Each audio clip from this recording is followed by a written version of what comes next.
অনেকে বলে আপনারা যদি নির্বাচিত হন তাহলে সৎলোক থাকবেন, তার প্রমাণ কি?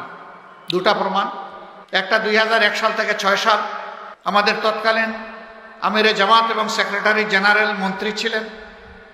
আজ পর্যন্ত কেউ প্রমাণ করতে পারেনি যে তাদের হাতে 20টা আঙ্গুলে দুর্নীতির কোনো গন্ধ লেগেছে, কেউ বলতে পারে।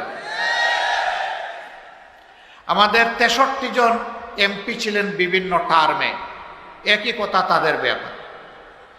2024 সালের 5 আগস্ট আমরা প্রমাণ দিয়েছি যে আমরা আল্লাহকে ভয় করি। আমাদের হাতে কারো সম্পদ ক্ষতিগ্রস্ত হয়নি, লুণ্ঠিত হয়নি, চাঁদা চাইনি, চাঁদা চাইব না।